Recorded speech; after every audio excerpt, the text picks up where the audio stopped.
Alléluia, merci Seigneur Jésus. Oui, nous te remettons Yannick, Seigneur, sous la puissance de ton sang, Seigneur Jésus. Tout ce qui sortira de sa bouche soit produit par ton esprit, Seigneur Jésus. Et vraiment, Seigneur Jésus, que le Seigneur te bénisse, Yannick, dans le nom de Jésus-Christ. Seigneur Jésus, je te remets aussi, Seigneur Jésus. Tu vois ce dont il a besoin, ce moyen de locomotion, Seigneur Jésus. Tu vois qu'il en a besoin pour son travail, pour tout, pour sa famille aussi, pour tout, Seigneur Jésus. Je te remets, Seigneur Jésus. C'est toi qui vas ouvrir les portes, Seigneur Jésus, qui va trouver pour lui, Seigneur Jésus. Que ton nom soit béni, loué et glorifié, Seigneur. Merci d'avance pour Yannick, dans le nom de Jésus-Christ, Seigneur. Amen. Amen. Amen. Alléluia. Gloire à Dieu. Voilà. Alors bonjour à tous, on s'est déjà tous vus, hein, pour la plupart, je pense. Alors c'est important, si vous n'avez pas pu saluer quelqu'un, de saluer à la fin de la réunion. Et ça c'est important. Parfois il y a des gens qui partent comme ça, comme des sauvages. Bon, on vise personne, hein, on vise personne. Mais c'est bien que la personne elle reparte avec une salutation. Alors je sais qu'il y a dans certaines églises, hein, pas chez nous, hein, mais dans certaines églises, le pasteur il demande à quelqu'un de prier, puis lui il file tout au fond de la salle, à la porte, pour tout de suite faire, voilà. On est obligé de passer par lui pour sortir, donc, mais bon, on ne fera pas ça ici, hein, ici on est plus sage. Mais pensez à vous saluer les uns les autres, c'est important, c'est fraternel, alléluia. Voilà, merci au Seigneur pour ce qu'il fait. Et je crois que c'est pas, je veux dire, ce que l'on fait au cours des semaines, quand on parle de la parole de Dieu, que ce soit dans le domaine de la foi, puisque c'est le thème de la foi qu'on a abordé assez souvent, je pense qu'il y a des fruits forcément. Des choses vont se réaliser, se manifester, il y a des choses qu'on va arriver beaucoup plus simplement à saisir qu'avant c'était tout un combat, toutes des difficultés, parce qu'il y avait toutes sortes de barrières qui nous empêchaient de saisir les promesses que le Seigneur avait pour chacun de nous. Et je crois que c'est important de persévérer dans ce domaine et vraiment de nous attendre à ce que Dieu fasse encore de grandes choses. Alléluia. Dieu est celui qui veut nous donner en abondance. Hein. Il ne veut pas nous donner en parcimonie, hein, de temps en temps une bénédiction, une petite goutte du Saint-Esprit, une petite goutte de la présence, une guérison une fois, tous les éclipses solaires ou je ne sais quoi. Non, Dieu veut agir chaque jour, chaque semaine. Et je crois que c'est important, et le frère l'a très bien compris lors de la pastorale, le témoignage, combien c'est important, lorsqu'on a reçu le Seigneur Jésus, de rendre témoignage autour de nous simplement de ce que Dieu a fait dans notre vie. On n'a pas besoin de déballer toute la doctrine de l'Apocalypse et puis parler de Daniel ou je ne sais quoi, mais on parle simplement, hein, Jean 3,16, Dieu vous aime, Dieu s'est soucié de vous, il a donné son Fils pour le salut de votre âme, c'est tout simple, et il faut compter sur l'action du Saint-Esprit. Si on compte que sur notre action à nous, bien c'est l'échec assuré. Mais si on fait confiance au Seigneur, dis-moi je fais ma part, maintenant Seigneur c'est toi qui fais le reste, et ne vous inquiétez pas, lui il fait le reste. Alors nous avons vu pendant quelques temps déjà la foi d'Abraham. On a commencé à parler de cela, on a continué, puis on va encore continuer ce matin. La foi d'Abraham. Abraham, on dit, c'est le père des circoncis, mais aussi le père des incirconcis. C'est-à-dire que c'est le père de la foi. Quelque part, la foi d'Abraham, c'est quelque chose qui, encore aujourd'hui, dans notre 20e siècle, 21e siècle, nous parle encore. Hein. C'est un témoignage extraordinaire d'un homme qui a vécu dans le paganisme, qui a vécu avec des idoles, qui était un idolâtre, à un moment donné, a reçu l'appel de Dieu. Et je crois que pour chacun d'entre nous, c'était un peu comme ça. Hein. Non, je ne sais pas pour vous, mais moi j'étais quelque part un peu aussi idolâtre. Alors peut-être pas forcément des statues, mais il y avait d'autres idoles dans ma vie qui avaient besoin d'être détrônées. Hein. Je ne vais pas vous les citer, mais ça nous parle du péché. Hein. Le péché, quelque chose qui nous rend esclaves, et on devient parfois, lorsqu'on ne connaît pas Jésus, esclave, mais aussi quelque part des adorateurs de ces choses qui nous enferment, nous emprisonnent, mais on n'est pas conscient. On est enfermé, mais on n'est pas conscient. On a lu plusieurs textes dans Hébreux 10, verset 35. N'abandonnez donc pas votre assurance, une grande récompense lui appartient.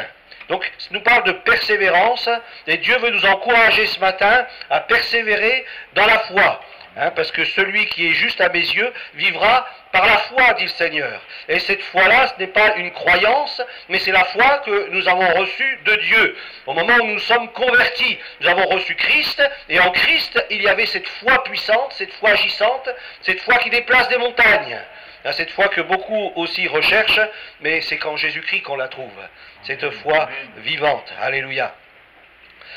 Quant à nous, nous ne sommes pas de ceux qui retournent en arrière.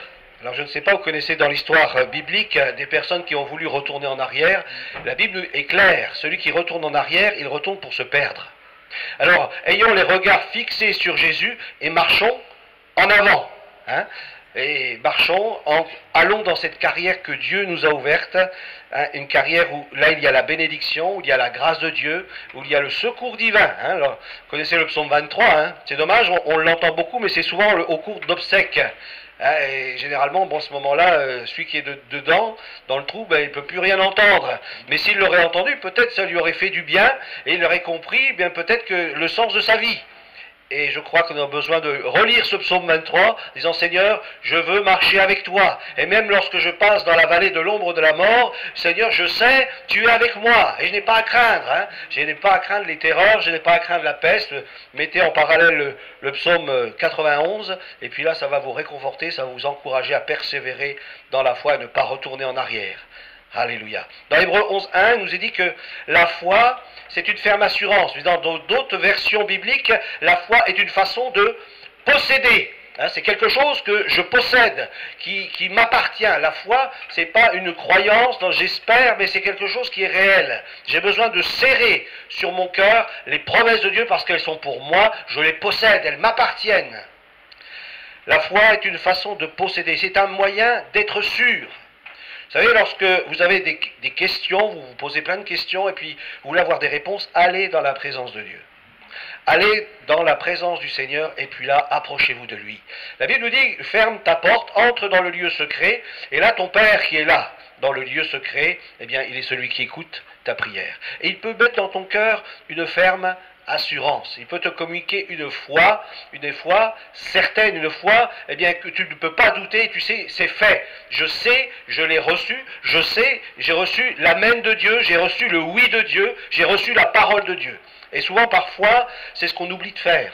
Alors, on a beaucoup de projets, mais l'important, c'est de faire ce que Dieu a projeté pour nous. Hein, parce qu'après, on peut s'engager dans n'importe quelle direction, puis après on se dit, oui, ça ne marche pas, ça ne va pas, qu'est-ce qui se passe? Ben oui, mais est-ce que tu as demandé au Seigneur? Est-ce que tu t'es approché dans le lieu secret? As-tu reçu une ferme assurance par rapport à une direction précise? Et c'est de cela que nous avons besoin. Nous avons besoin de rechercher la volonté de Dieu, le plan de Dieu pour notre vie. Alors bien sûr, il y a une volonté de Dieu qu'on peut connaître simplement en lisant la Bible. Hein. Ça, c'est important de lire la Bible. Mais aussi, dans le secret, dans la présence de Dieu, le Seigneur peut nous révéler quelque chose, parler à notre cœur et mettre l'accent, peut-être sur un texte de la Bible qu'on n'a jamais lu. Mais comme je disais une fois, j'ai vécu des choses au début de ma conversion, j'étais étonné parce que quand j'ai commencé à lire la Bible, je dis mais c'est ce que j'ai vécu. Et je l'ai vu après. Hein, je l'ai vu après. Mais c'était déjà écrit dans la parole de Dieu. Et nous avons besoin de vivre une foi vivante qui a pour fondement la parole du Seigneur. Dans Hébreux 3, verset 1, c'est pourquoi mes frères, vous qui appartenez à Dieu et qu'il a appelé à avoir part au bien céleste, fixez vos pensées sur Jésus. On a besoin de capter nos pensées. Hein. Vous savez, parfois, c'est un hall de garde, nos pensées. Hein. Il y a toutes sortes de choses qui viennent. Et, vous savez, les esprits, ce sont des souffles. Hein. On dit un esprit, c'est un souffle. Et parfois, eh bien, le diable souffle aussi dans nos pensées et nous amène des pensées qui ne sont pas des pensées de Dieu. J'irai plus loin en disant que la pensée humaine, c'est une pensée satanique. Hein, lorsque vous lisez le texte, lorsque Jésus il dit à Pierre, tes pensées ne sont pas les pensées des hommes, voilà, mais ce sont les pensées du diable. Hein, lorsque l'apôtre Pierre il disait, non, tu n'iras pas à la croix, tu n'iras pas, etc. Eh bien Jésus, il compare cette pensée-là de l'apôtre Pierre comme une pensée satanique. Et nous avons besoin d'avoir en nous, c'est la pensée de Christ, la pensée de Dieu. Seigneur, je veux ta pensée. Comment est-ce que toi tu me vois? Et là déjà, je peux vous dire que déjà notre vie change.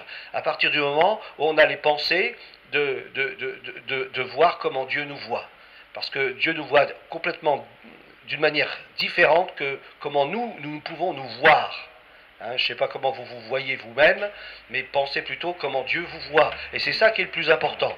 On a plus tendance à nous juger, à nous condamner, mais lui, il n'est pas là pour nous condamner. Il est là pour nous sauver, pour nous sortir de notre bourbier, pour nous délivrer, pour nous faire asseoir dans les lieux célestes. C'est là notre place. Hein. Ce n'est pas dans les lieux terrestres ou dans la boue que Dieu veut nous voir nous asseoir, mais veut nous faire asseoir dans les lieux célestes, dans sa présence. Alléluia. Ça, c'est le projet que Dieu a pour chacun de nous. Amen. Dans 2 Corinthiens chapitre 4, verset... Alors j'aime beaucoup on revient dans Hébreux 3.1, la foi que nous reconnaissons. Hein, je ne sais pas si vous l'avez dans la version seconde, ça dit un petit peu autre chose, mais la foi que nous reconnaissons, bien dans le texte grec, ce mot est homologia. Et homologia, ça nous parle, vous avez déjà entendu parler, d'homologation. Hein, c'est tout simple. Hein. Bon, quelque chose soit homologué, soit reconnu comme vrai, comme authentique, comme selon la loi. Hein, d'accord? Eh bien, c'est pareil pour notre foi. Hein. Notre foi, elle doit être selon la loi de Dieu, selon le principe divin. Ce n'est pas une croyance, hein, c'est vraiment la foi qui vient de Dieu. Hein, la foi que nous reconnaissons, la foi qui est considérée comme vraie, comme authentique, c'est celle que nous professons, celle qui est fondée sur la parole de Dieu, sur Jésus-Christ. 2 Corinthiens 4.13, nous sommes animés de ce même esprit de foi dont il est question dans cette parole de l'Écriture. J'ai cru, voilà pourquoi j'ai parlé. La foi, c'est quelque chose qui se reçoit dans notre relation avec Dieu. Il nous communique la foi véritable, la foi des saints, et cette foi, elle est dans notre cœur. Mais elle ne doit pas simplement rester dans notre cœur. La foi doit s'exprimer, elle doit se manifester. Pour que Dieu puisse créer les cieux et la terre, il n'a pas eu simplement le fait de penser au ciel, de penser à la terre, de penser à l'homme, aux animaux, etc. Mais il a fallu qu'il y ait la parole créatrice pour créer les choses. Hein? Vous savez, beaucoup de gens disent, oui, moi je prie, mais en silence. Oui, mais si tu pries en silence, ça ne va pas amener grand-chose. Hein? Il faut que tu pries, ok, mais que tu exprimes ta prière, que tu manifestes la foi, que tu rends visible la foi que tu as à l'intérieur. J'ai cru, voilà pourquoi j'ai parlé. Et si je crois pas à n'importe quoi. Je ne crois pas à des chimères, je ne crois pas à des traditions, même si elles sont évangéliques. Je crois à la parole de Dieu. Et je fonde ma vie sur la parole. Et lorsque je parle la parole. J'aimais beaucoup hier, on a regardé un film avec les enfants, Jésus de Nazareth. Vous savez, c'est ce film le Jésus hollywoodien, comme on dit. Hein. Alors c'était marrant parce que, enfin c'était marrant, oui et non, mais juste après, c'était sur YouTube, donc vous avez, ça défile, hein, les films, tout ça, et puis il y avait un film, c'était donc de Mel Gibson, là, vous connaissez comment ça s'appelle? La Passion du Christ. Alors ça faisait un parallèle assez époustouflant, parce qu'il y avait la même image de Jésus sur la croix, de ce Jésus hollywoodien. Alors c'est tout juste, il avait 2-3 marques à gauche et à droite. Et puis lorsque vous voyez le Jésus de Mel Gibson sur la croix, ça n'avait rien à voir. Il était complètement tuméfié, meurtri de tous côtés. Il avait même un œil fermé tellement qu'il avait pris des coups. Et ça, c'est plus près de la réalité. L'autre, c'est vraiment de l'imaginaire. Hein. On ne veut pas trop choquer les gens, hein, que les gens se culpabilisent pas trop. Hein, mais Jésus est vraiment mort sur la croix dans des souffrances atroces. Et n'est pas seulement mort sur la croix, mais il a été aussi flagellé. Il a été aussi moqué, on l'a aussi battu. Et on lui a mis aussi une couronne d'épines que ses copains n'avaient pas, eux. Hein. Jésus, il avait reçu toutes ces choses. Et la Bible nous dit que c'est dans ces meurtrissures que nous avons été guéris. Et les meurtrissures de Jésus ne sont pas arrivées à la croix. Déjà avant la croix, les meurtrissures de Jésus étaient déjà présentes sur son corps, qu'il a été flagellé, il a été frappé à cause de nos péchés, nous dit la parole de Dieu. Et c'est par ces meurtrissures que nous avons été guéris. J'ai cru, voilà pourquoi j'ai parlé. Ma foi doit s'exprimer. Alors si tu crois dans ton cœur, eh bien confesse-le de ta bouche. Croire dans son cœur, on parvient au salut. Confesser de la bouche, on parvient à la justice, ou l'inverse. L'inverse.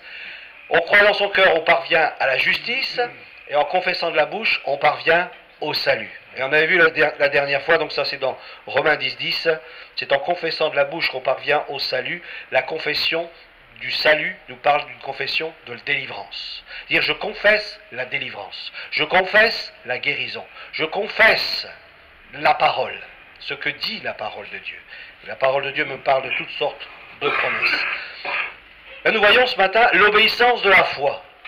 Hein, donc on continue un petit peu plus loin, toujours dans cette même direction. Dans Hébreux 11.8, c'est par la foi qu'Abraham a obéi. Eh oui, d'abord il a cru, il a raison, dans le sens que d'abord il a cru, mais la foi c'est démontré. Hein, c'est ça, c'est ce que dit Jacques. Hein. La foi sans les œuvres de la foi, c'est la foi sans la démonstration de la foi, elle est vaine, elle sert à rien.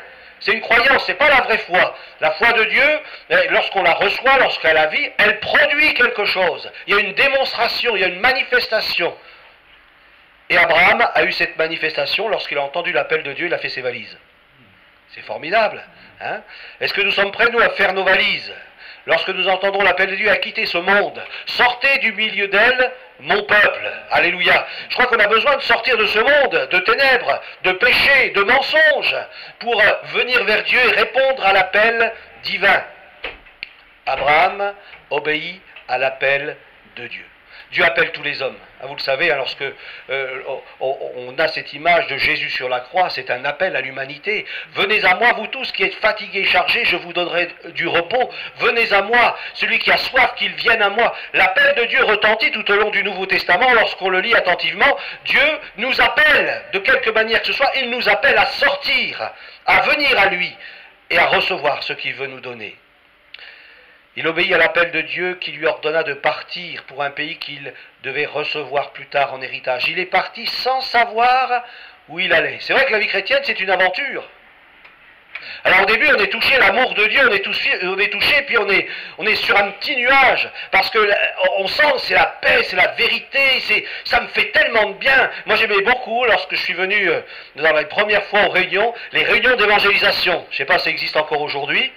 Mais bon, ça existait à mon époque. Hein. Alors, on y venait. On disait, aujourd'hui, on dit, oh, on va pas faire de réunion le dimanche après-midi, il n'y aura personne. Bah, à l'époque, nous, il y avait plein de monde. Alors, je sais pas ce qui change. Mais voilà, enfin, il y avait du monde, mais on y était en plus des jeunes. Hein. Il y avait plusieurs... Bon, à l'époque, j'étais un plus jeune. Hein. Voilà. Et puis, j'aimais beaucoup, il y avait des petits cœurs, c'est formidable. Puis, il y avait des témoignages. Et j'aimais beaucoup. Et puis, la Bible, surtout, lorsqu'elle était prêchée, ça durait pas longtemps. Ça durait une vingtaine de minutes, mais c'était direct. Le salut en Jésus-Christ, et puis après on priait pour les malades, puis on faisait un appel au salut, et ça me faisait tellement de bien. Et puis, lorsqu'on vient dans ces réunions d'évangélisation, c'est formidable, c'est merveilleux, on entend tellement de belles choses, mais quand on commence à venir au culte, c'est un peu différent. On vient au culte, et puis on entend, voilà, il faut faire mourir la chair, et toutes ces choses-là, ça faisait mal. J'ai eu du mal à venir au culte dans les premiers temps, hein, parce que ça faisait des fois un peu mal, alors pas seulement au cerveau, mais aussi aux oreilles, d'entendre des paroles comme ça. Mais c'est vrai, la vie chrétienne, il y a l'amour de Dieu, mais il y a aussi l'obéissance de la foi. Et on ne peut pas rester toute notre vie dans l'amour de Dieu. Dieu nous appelle à aller plus loin avec lui, à faire mourir les choses qui dans notre vie, eh bien, sont contraires à sa pensée et à sa volonté. Là, il y a une souffrance de suivre le Seigneur. Oui? Bon, je pense que c'est une petite souffrance quand même à suivre le Seigneur. Mais c'est une bonne souffrance. C'est une bonne souffrance. Parce que ça nous libère. Vous connaîtrez la vérité vous affranchira. Alors, souvent, on a peur de perdre des choses qui, en réalité, nous font mal. Et nous détournent de Dieu. On a peur de s'en séparer. Mais en réalité, lorsqu'on vient vers Dieu, puis qu'on décide, par exemple, je donne un exemple, la cigarette. Je connais une personne dans mon travail, elle vient en réunion depuis X temps, mais à chaque fois, je la vois, elle est dehors, puis elle a le petit truc de, ouais, je sais pas, beaucoup de centimètres, mais esclave de ça, c'est quand même dommage, quoi. Hein. Je dis, mais t'as toujours pas arrêté de fumer? Ah, elle me dit non. Elle me dit, j'arrive pas. Ah, mais j'ai dit, mais c'est pas possible. C'est pas possible. Pareil aussi, Vincent. Hein, c'est vrai que c'est difficile. Hein. Moi aussi, j'ai fumé. Hein. Moi aussi, j'ai fumé. Mais des fois, on l'aime quand même un petit peu. Hein, pour certains fumeurs, on l'aime quand même un petit peu, ce petit mégot. Hein, le mâchouiller un petit peu. Alors, il y en a d'autres, c'est des cigares. Enfin bref. Mais à partir du moment où on prend la décision, le problème, il vient de là. C'est la décision. Une fois que je décide... Hein, parce que la foi, c'est ça, hein, c'est-à-dire je crois en ta parole, que tu veux vraiment me libérer de tout ce qui me rend esclave, qui nuit aussi à mon âme, mais aussi à mon corps. Et maintenant, je décide et je te fais confiance. Et à partir du moment où je prends cette position-là, quelque chose se passe. Parce que j'ai décidé de rompre, j'ai décidé de trancher, j'ai décidé de couper, j'ai décidé d'abandonner ces choses, et le Seigneur, il me vient en aide. Et vous savez, la première fois que... J'ai fumé 2 fois, hein. La première fois que j'ai fumé, j'ai commencé assez jeune. Hein. C'est déjà mon papa, quand j'étais tout petit, à Noël, il m'offrait une cigarette. Hein. Hein, c'était déjà pour me mettre dans le bain. Et puis, elle n'était pas en chocolat. En chocolat, c'était à Pâques. Mais en chocolat. Voilà. Et puis, j'ai donc fumé assez jeune. À 16 ans, j'achetais mes cigarettes régulièrement. Et puis, arrivé à 21 ans, quand je me suis donné au Seigneur, eh bien, j'ai vu dans la parole de Dieu, alors, que voilà, ça nuisait à mon corps. Et puis, je me rendais compte quand même que c'était pas très bien. Et à un moment donné, eh bien, j'ai été libéré du tabac. Et j'ai béni le Seigneur. Et puis, vous savez, dans la vie chrétienne, il y a des hauts et il y a des bas. Et puis dans les bas, parfois, eh bien, ça m'est arrivé de reprendre une, et de reprendre 2, de reprendre 3, et puis de reprendre plus. Et puis je me disais, Seigneur, dire que tu m'avais délivré. Et puis je me remets dedans. Mais je suis complètement débile. Hein, c'est pas possible. Qu'est-ce que j'ai fait là? Et puis après, j'ai dit, Seigneur, bien, il faut encore que tu me libères, hein, parce que j'ai encore du mal. Le Seigneur me dit, ben, maintenant c'est à toi de faire, parce que tu connais le chemin. Et puis là, j'ai décidé, au nom de Jésus, Seigneur, je vais te libérer de ça. Il y a eu un combat. Il y a eu un combat. Mais il y a aussi une prise de position. Je me suis pas, j'ai pas pris mes aises dans ce domaine. Alors il y en a d'autres, c'est peut-être pas si grave, la pornographie ou peut-être d'autres choses. Hein. Il me fait non, Vincent, non, pas ça. Mais ça peut être d'autres choses. Hein. L'alcool, par exemple, ou la fête, les boîtes de nuit, etc. Et il y a besoin de prendre une position. Et quand on prend une position ferme devant le Seigneur, Seigneur, j'ai besoin de ton aide parce que de moi-même c'est pas possible, mais je sais qu'avec toi c'est possible. Et là Dieu fait son œuvre. Alléluia. Alors il partit par la foi séjourner en pays étranger. Et c'est vrai que parfois l'église c'est un peu étrange et c'est un lieu un peu bizarre. Hein. Les gens déjà ils commencent à s'embrasser. On se dit mais qu'est-ce qu'ils ont tous à s'embrasser comme ça? Il y a un problème. Hein. Alors je vous dis tout de suite, si vous allez au Canada puis vous vivez l'évangile comme en France, vous allez avoir des problèmes. Hein. Là-bas ils s'embrassent pas souvent. Hein. Surtout les hommes avec hommes. Hein. C'est pas trop leur truc. Mais voilà, il y a un saint baiser dans l'église. Et je crois que c'est important vraiment de prendre soin les uns des autres et puis d'apprendre à connaître ce nouveau pays qu'est l'Église, la compagnie des gens de foi, la compagnie des saints hommes et femmes de Dieu. Alléluia. Alors la Bible nous dit, toujours dans ce texte d'Hébreux, car il attendait la cité au fondement inébranlable. Je crois que la vie chrétienne c'est aussi ça. On est en marche, mais on attend le Seigneur. La Bible nous dit qu'il viendra comme un voleur. Hein, il est dit aussi qu'en un clin d'œil, on pourra être enlevé. Alors bien sûr, ça ne veut pas dire qu'il faut qu'on reste assis puis qu'on attende. Hein. Non, la parole de Dieu nous invite à être en marche, mais d'attendre, en marchant, que le Seigneur revienne. Alors travaillons, comme le dit la parole dans le témoignage, travaillons à notre salut, comme le dit aussi la parole, mais toujours dans cette attente du Seigneur qui revient. Alléluia. Croyez qu'il revient, Jésus? Amen. Amen. Alors, j'écoutais hier une émission qui parlait de la résurrection du Seigneur. Alors déjà, au niveau du sacrifice, de la croix, bon, ça rentre dans les clous. Hein. Bon, la résurrection, ça commence déjà un petit peu à coincer, mais il dit si on n'a toujours pas trouvé son corps, et puis s'ils sont morts en martyrs, en confessant qu'il était vraiment ressuscité, c'est que quelque part, il y a quand même de grandes chances pour qu'il soit vraiment ressuscité. Mais pour dire, comment? Ouais, je suis sur YouTube ou sur Internet. Des fois, je navigue un petit peu quand je vois un truc, et puis ça s'enclenche les unes derrière les autres. Je fais du tri et puis je trouve des petites choses. Mais quand il est parlé du retour du Seigneur, alors ça, c'est encore une autre chose. Hein, c'est encore une autre chose. Accepter Jésus-Christ comme mort sur la croix, c'est déjà une bonne chose. L'accepter comme étant ressuscité, des fois ça grince un petit peu chez certains païens qui ne connaissent pas Dieu. Et est-ce qu'il peut vraiment ressusciter? Et en plus, lui dire, ben écoute, maintenant, je t'apprends une nouvelle, c'est qu'il revient bientôt. Oh là, ben là, t'as mis le pack complet, là. T'as mis le pack complet. C'est difficile, hein, parfois. Mais Dieu nous conduit dans la foi. Parce que c'est des choses que le Seigneur, il dépose dans notre cœur. Hein, on n'a pas forcément conscience de ces réalités-là. On sait que c'est écrit, mais on a besoin qu'elles soient écrites en nous. Avoir une pleine conviction de ce qui est écrit. C'est ça la foi, avoir une pleine conviction de ce qui est écrit. Dans Romains chapitre 1 verset 5, nous dit le texte, par qui nous avons reçu la grâce et l'apostolat pour amener en son nom à l'obéissance de la foi tous les païens. Parmi lesquels vous êtes aussi, vous qui avez été appelés par Christ, par Jésus. Nous avons été appelés par Jésus pour entrer dans l'obéissance de la foi, dans la pratique d'œuvres dignes de la repentance, nous dit l'Écriture. Dans Romains 6,16, ne savez-vous pas qu'en vous livrant à quelqu'un comme esclave pour lui obéir, vous êtes esclave à celui à qui vous obéissez, soit du péché qui conduit à la mort, soit de l'obéissance qui conduit à la justice. On revient toujours dans le même sujet, qu'il ne suffit pas simplement de croire en Jésus pour être sauvé, il nous faut croire et entrer dans la manifestation de cette réalité que nous avons en nous. Si je crois, eh bien je fais. Si je crois, eh bien je manifeste. Si je crois, ma foi, je la rends visible. Et c'est au travers de cette manifestation visible de la foi que la puissance de Dieu se manifeste. Parce que si elle reste cachée, Dieu ne peut pas manifester sa puissance. Comme l'a dit notre frère, j'ai pris la décision d'aller dans le village et de témoigner. Eh bien, si je ne prends pas la décision de témoigner, de faire sortir de ma bouche la parole de Dieu, eh bien, je ne vais pas voir de grandes choses. Mais si je laisse sortir de ma bouche la parole de Dieu, des choses vont se passer. Je vais parler à des malades, et vous savez que Dieu a la puissance de vous guérir. Ah bon? Oui. Vous savez que c'est écrit dans la parole de Dieu, dans la Bible, qui est la parole de Dieu. Insistez bien sur la parole de Dieu. Je vais vous montrer un texte. Et avec la personne, vous lisez. Et c'est par ces meurtrissures que vous avez été guéris. C'est fait. Il y a plus de 2000 ans, Jésus est mort sur la... Est-ce que vous voulez que je prie pour vous?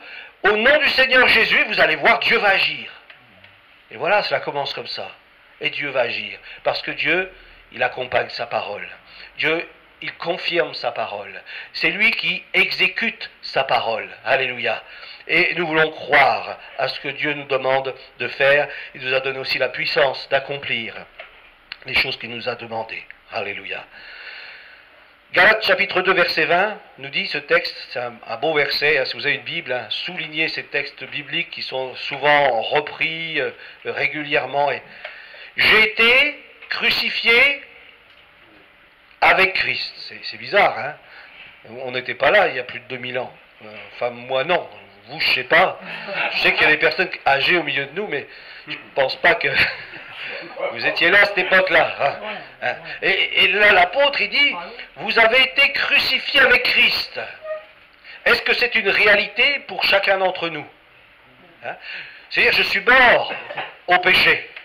Je suis mort au péché. J'ai été crucifié avec Christ. Je suis mort au péché. Et maintenant, ce n'est plus moi qui vis. Voilà, c'est la suite du verset. Hein. J'ai été crucifié avec Christ. Et si je vis, maintenant, si je suis vivant, si j'ai reçu la vie de Dieu, si je manifeste la foi, bien cette foi, elle se manifeste par une réalité de Jésus-Christ qui agit au travers de moi. C'est plus moi qui vis, mais c'est Christ qui vit en moi. Alors, maintenant, la question qu'il faut se poser, si Jésus est en moi, qu'est-ce qu'il voudrait faire ce matin? Si Jésus est en moi, qu'est-ce qu'il voudrait faire cet après-midi? Si Jésus est en moi, qu'est-ce qu'il voudrait faire face à une personne qui est malade? Si Jésus est en moi, qu'est-ce qu'il voudrait faire envers une personne qui est dans le besoin ou qui est dans la souffrance? Si Jésus est en moi. C'est la question qu'il faut se poser. Parce que s'il est vraiment en toi, comme le dit la parole de Dieu, il faut être sûr de ça. Hein? Il faut être sûr de ça. Hein? À tous ceux qui l'ont reçu, la parole, Christ, elle a donné le pouvoir de devenir enfant de Dieu. Est-ce que tu l'as reçu? Si tu l'as reçu, il vit en toi. S'il vit en toi, tu as tout ce qui est en Jésus-Christ est en toi. Nous avons tout pleinement en lui. Nous l'avons reçu, nous l'avons accepté. Eh bien, s'il vit en moi, il doit se manifester aussi au travers de moi. Je ne suis qu'un canal. Je suis mort. Là, ce matin, il y a beaucoup de morts au milieu de nous. Hein? Je suis mort. Et c'est plus moi qui vis. Moi, j'existe. Je suis plus là. C'est Jésus qui vit en moi et au travers de moi et qui se manifeste au travers de ma vie. C'est difficile, hein? C'est compliqué, hein? Mais pourtant, c'est la réalité qui devrait se manifester. Jésus vit au travers de moi. Et j'aimais beaucoup dans ce film, toujours hier, là, c'était un religieux qui... Alors, c'est le hollywoodien, hein? Le religieux, il était devant la croix, et puis il entend Jésus qui dit « Eloi, Eloi, lama sabachthani ». Et puis il y en a un qui dit « Oh, regardez, il appelle Élie ». Puis il dit « Non, non, il l'appelle pas Élie. Il est en train de citer les Écritures. » Alors tu dis « Même sur la croix, il cite encore les Écritures. » Même sur la croix. Et Christ est en nous. Que l'Écriture fasse partie de ta vie.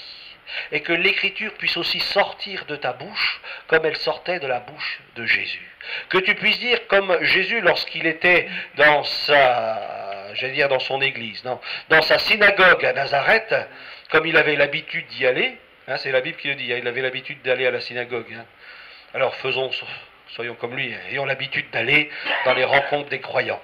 Alors, il dit, l'Esprit du Seigneur est sur moi, car il m'a oint. Alors que nous puissions aussi citer l'Écriture. Et ce matin, tu dois pouvoir citer cette Écriture-là, en disant, l'Esprit du Seigneur est sur moi. Est-ce que tu as reçu le Saint-Esprit? L'Esprit du Seigneur est sur moi pour faire, pour manifester. La foi doit s'exprimer. Si tu as reçu l'Esprit de Dieu, bien cette parole de l'Écriture, tu peux dire, aujourd'hui, cette parole de l'Écriture est accomplie. Parce que Dieu m'envoie. Comme il m'a envoyé, maintenant je vous envoie. C'est la parole qui le dit. Hein. Entrons dans ces réalités-là, parce que c'est la vérité.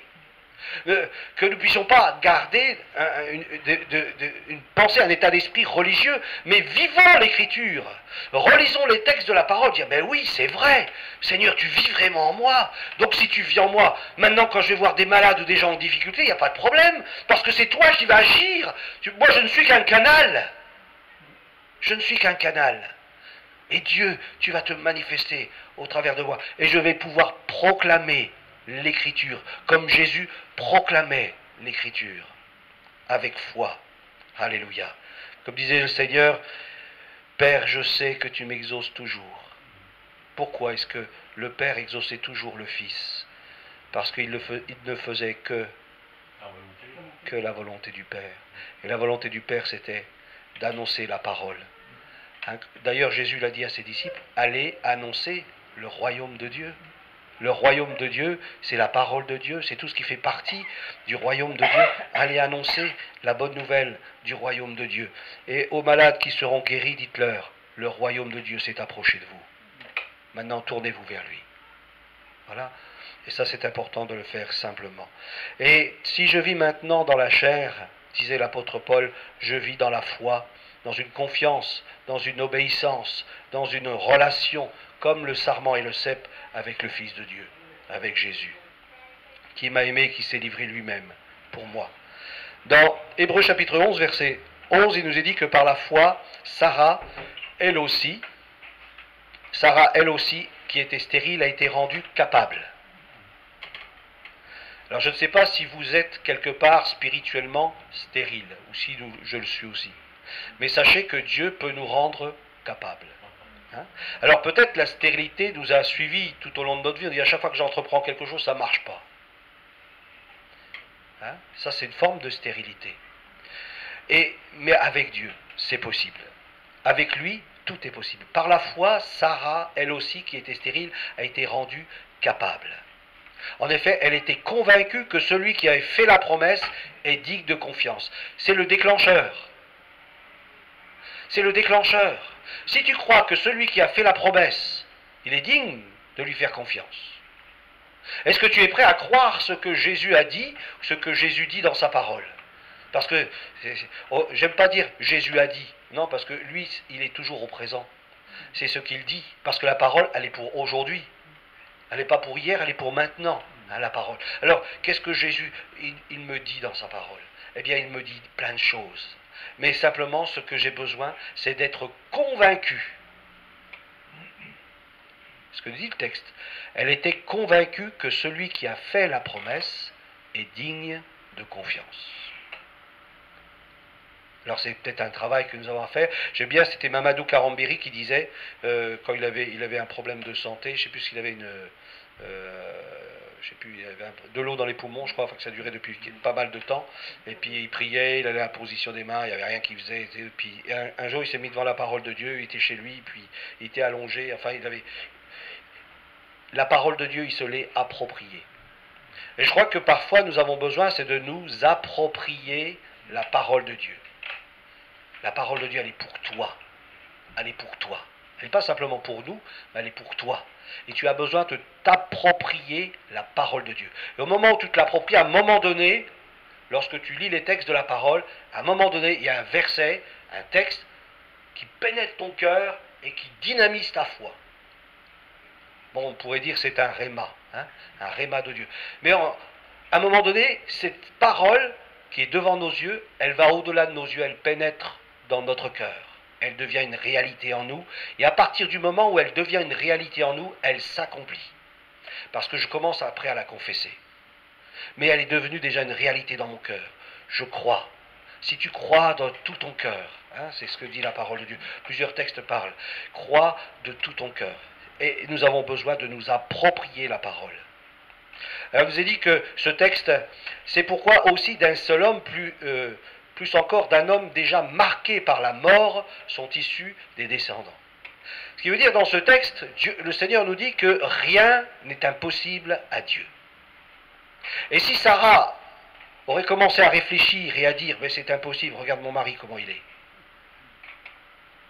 Puis regarde-moi comment je suis. Moi encore, je peux avoir la foi pour moi, mais pour mon mari. Hein. Dieu nous amène à prendre conscience qu'avec lui, rien n'est impossible. Simplement de croire ce que Dieu dit, c'est simple. Déjà marqué par la mort, vous vous rendez compte, hein? Imaginez, je ne sais pas moi, le Seigneur qui dit à Abraham, Abraham, tu vas avoir un fils. Abraham dit, mais Seigneur, tu ne sais pas que ça fait déjà longtemps que ça ne marche plus. Mécaniquement, ça ne marche plus.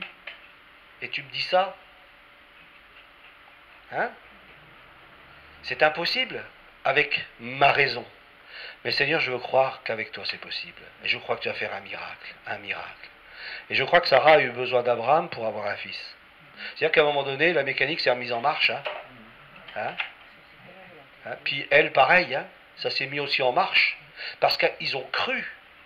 Parce qu'ils ont, comme le dit le texte, elle était convaincue que celui qui a fait la promesse, il va le faire.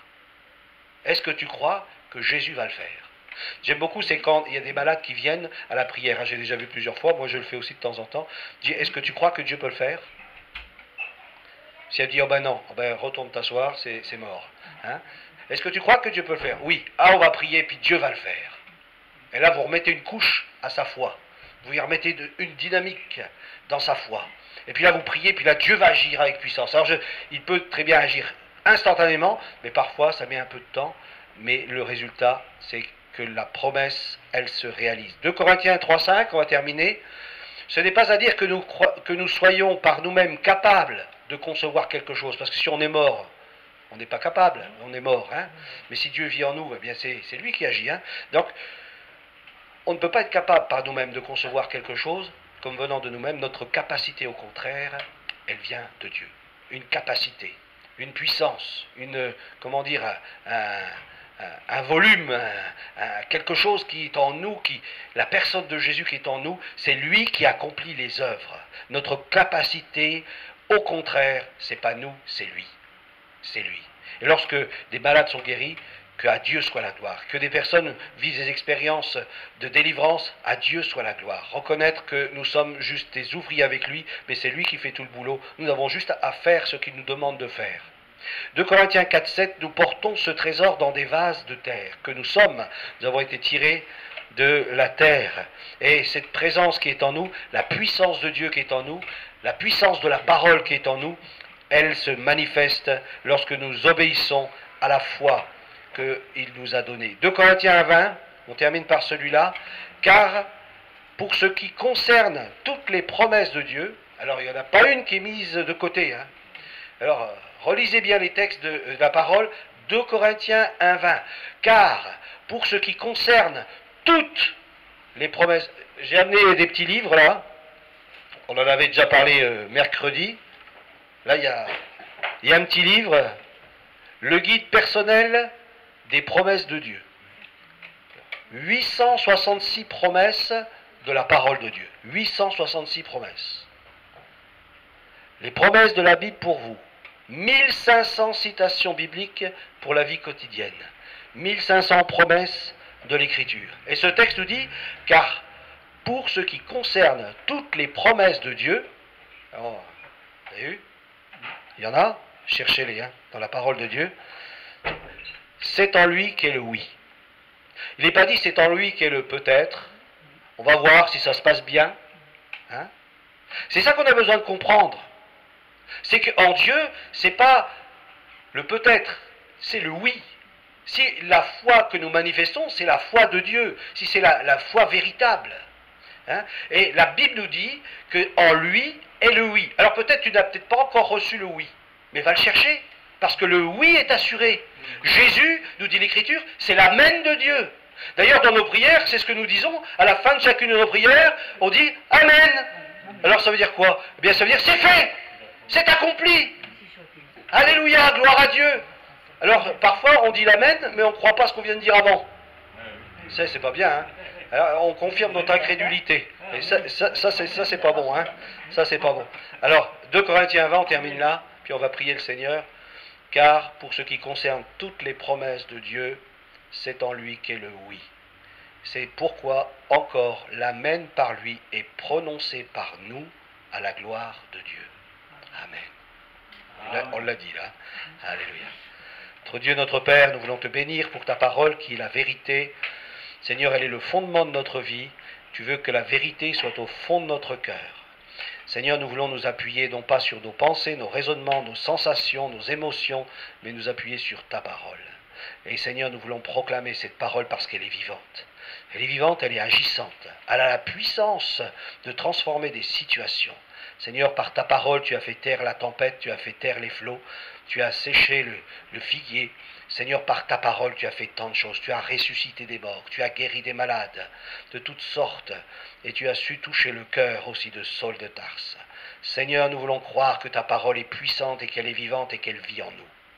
Ta parole est en nous. À tous ceux qui l'ont reçue. Et nous avons reçu ta parole. Aide-nous à proclamer ta parole avec foi, car tes promesses sont tellement innombrables qu'elles fassent réellement partie de nous, afin que lorsque nous les proclamons, que nous les prononcions, que nous puissions avoir une pleine conviction que ce que nous avons dit, la chose va s'accomplir. Alléluia. Merci Seigneur de ce que tu nous donnes toujours la victoire en ton Fils Jésus-Christ.